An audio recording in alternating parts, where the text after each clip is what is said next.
Hello, and welcome to the Come to Your Senses podcast. I'm your host, embodiment-based coach, Mary Lofgren. Here, we explore how to live bravely and beautifully through a lifestyle of classes and community. You'll hear gems to empower you around mindset, mindfulness, somatic psychology, and neuroscience, as well as beauty, food, style, and the art of slow living to meet your soul through the senses. I'm so happy that you're here. Let's begin. Your body language. Head to schoolofsensualliving.com/confidence. Hello, beautiful beings, and welcome to Come to Your Senses. Happy week of the solstice. The solstice is the time of year where we go into the deepest plunge of darkness in awaiting the light of the sun. It is the longest night. And all over the world, there are spiritual traditions that celebrate this phenomenon of nature and draw spiritual meaning from this dance between the dark and the light. And one of my favorite ways to celebrate the solstice and just the holiday season in general is making my home a cozy oasis.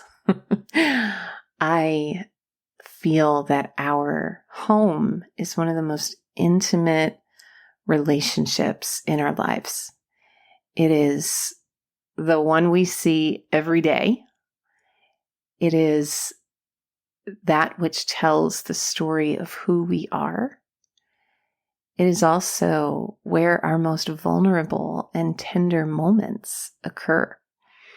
And so today's episode is going to be our final installment in this series that we have been exploring over the last few weeks in creating your renaissance of radiance. So going into 2024, we have a fresh start, a new year on the horizon, and an opportunity to create a renaissance in our lives and center some of the things that we hold most dear. And here at Come to Your Senses, those things are beauty and body and presence, sacredness, style, adornment, pleasure, and boldness. I have this big, giant bulletin board or poster board. No, whatever you stick thumbtacks into. Bulletin board? Yes, I think that's what it's called. And I'm looking at it right now. And it is just filled with images of each of these different phases and portals to this spark of the soul that animates the body we call radiance. And today's episode is kind of a hybrid of our final two topics that we'll be exploring in this series. And that topic is style. And when I say style, I don't just mean what you wear or the fashions you wear, but the way that you express your soul through color and texture and shape, as well as the way that you adorn your sanctuary, aka your home. And so in today's episode, in honor of Solstice Week, I am going to be sharing with you some of my favorite gems for how to create a cozy home during the holidays.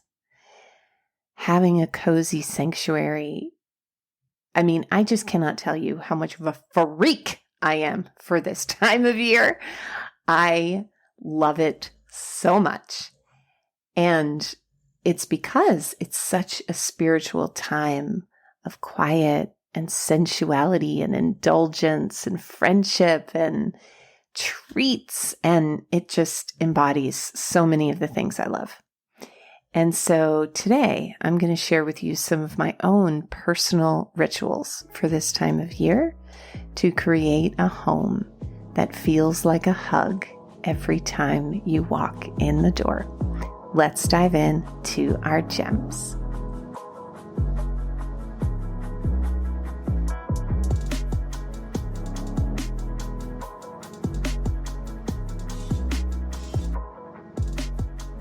And so as we go through today's gems, we will be taking a tour of the senses through sight, through touch, through aroma, and in the pagan tradition, which solstice week is another way of saying Yule week. Yule is the celebration of the solstice in the pagan tradition.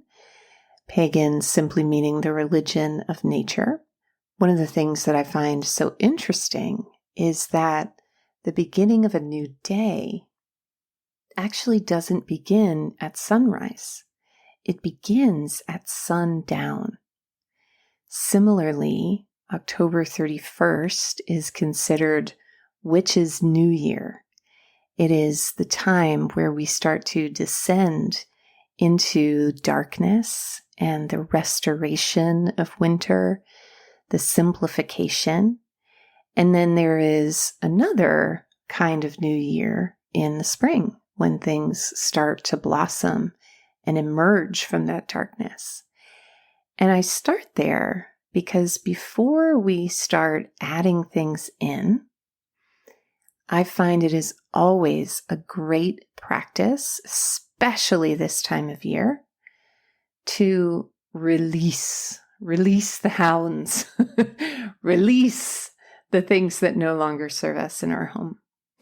And, I am fortunate because I have the freedom to take time off during this time of year. Not everyone has that luxury.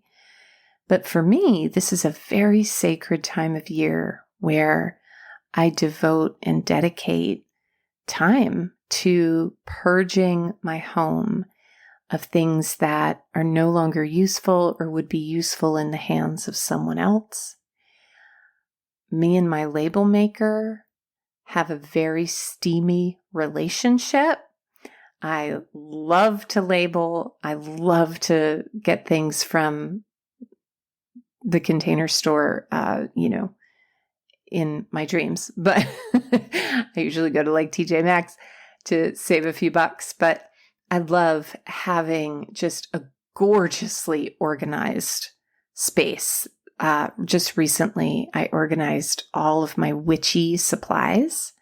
A future episode that I've been working on is how to create a space in your home to come to your senses. And I recently converted my dining room into a ritual movement altar space.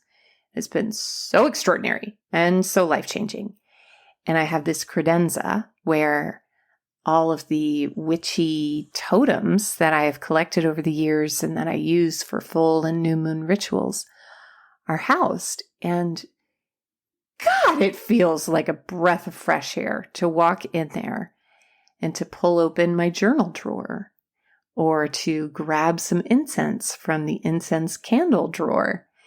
And all of that is just to say that my hope is that my pleasure at being organized pollinates your desire to go through. This is what I do. 2 things.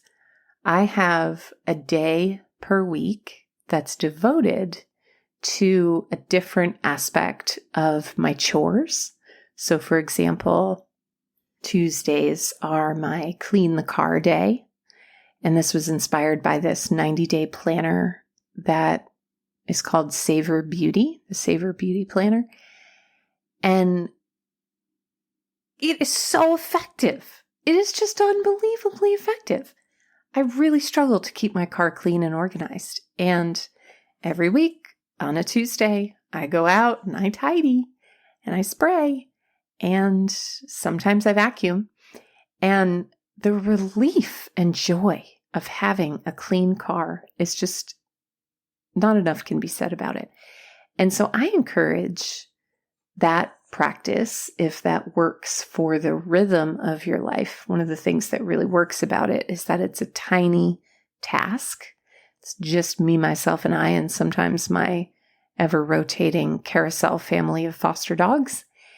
And so it's usually just some trash, and there's a box for things I need to return. There's a box of things to bring to the Goodwill. There's a car emergency kit in the trunk.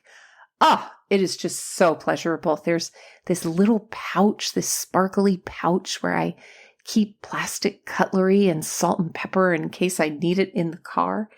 I am a Virgo, in case you can't tell. And so the joy that these things bring me is monumental. And so that's my first gem on cleaning and organizing and creating more space in your psyche and your energy body and your physical home itself as we go into a new year. The second is to take one space per day. So last weekend, and I say per day, for me that would be a stretch, but I chose last weekend to just do a deep dive into my kitchen, including alphabetizing my spices. Oh yes. I plan to this week organize the room of requirement, aka my random storage closet, where I just keep everything from old journals to a hot towel cabbie from my facial days. And, organizing can just feel like biting off a bite of apple that could choke you because it can feel like such a huge project. But I find that breaking it down into smaller increments, even something as simple as organizing my sock and lingerie drawer on a Wednesday, makes such a huge difference. And also, once again, pollinates the desire to do more. So that's gem number one. The second gem has to do with the coziness of warm light.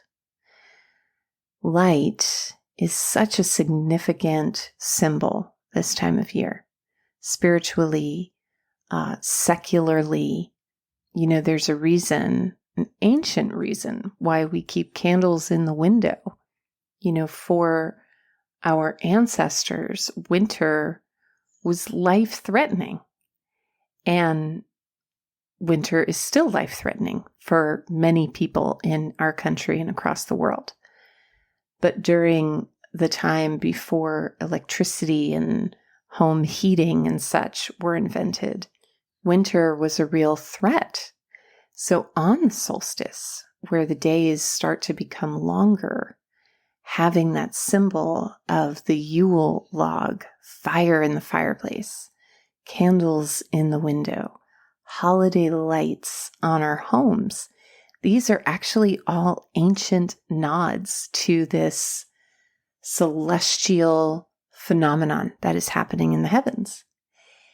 And so in your home, of course, having holiday lights about is a lovely thing, whether that's on a Christmas tree, on a menorah.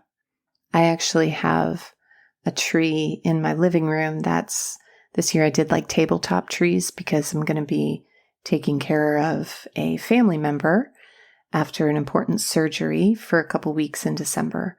So I just got a tabletop tree that I put in my living room that I adorn with holiday ornaments, and those are such a powerful symbol to me of storytelling and sharing the journey of my life.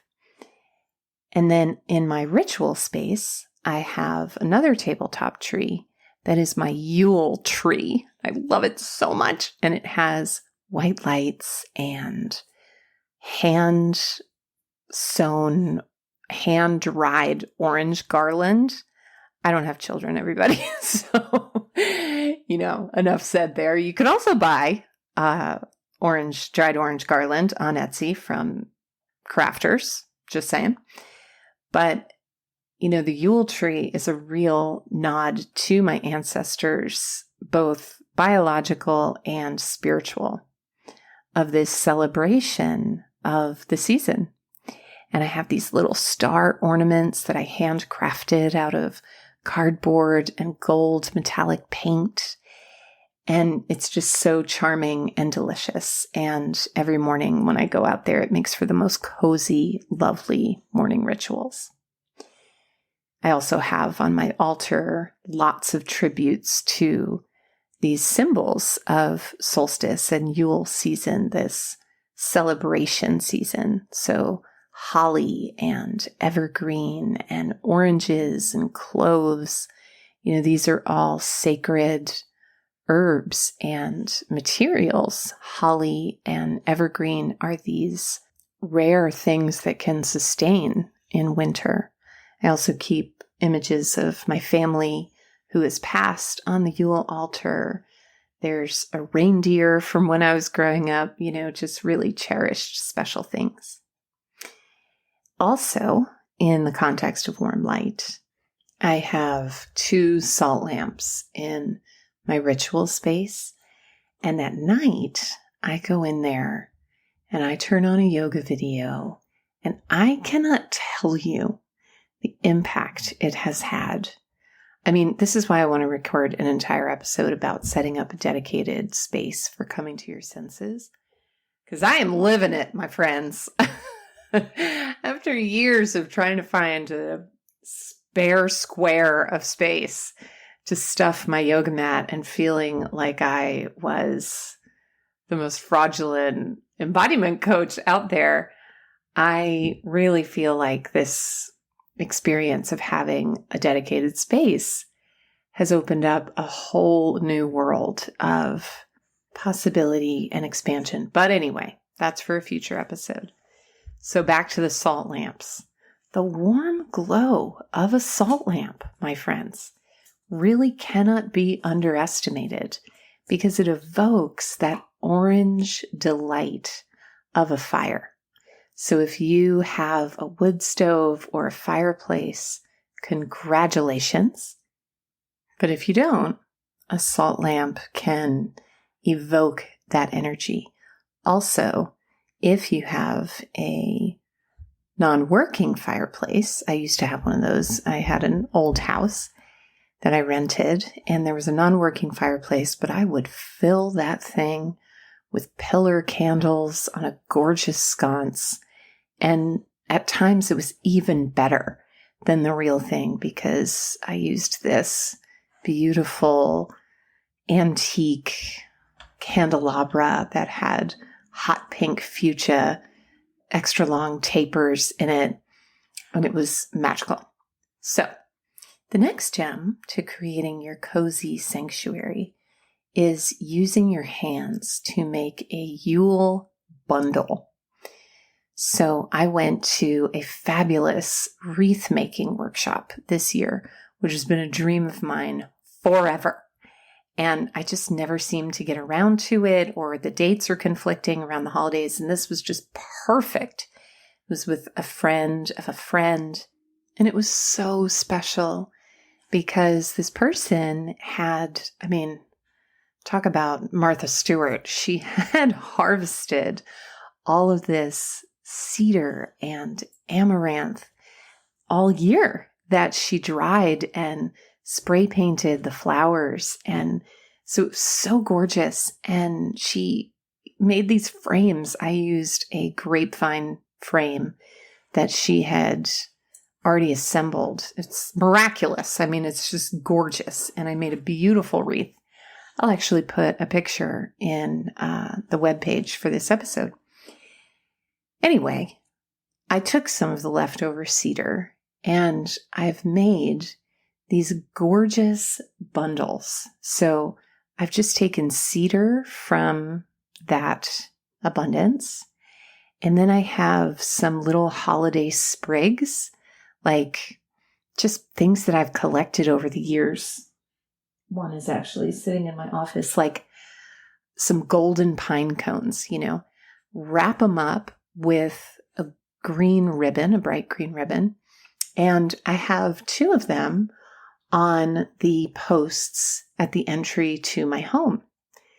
And the reason I share this with you is that there are so many crafts we can do this time of year. Believe me, I want to do them all. And I do a lot of them. I make bath products. I make food. I made the frickin' orange garland this year. I'm so proud of myself. And crafts can be time consuming.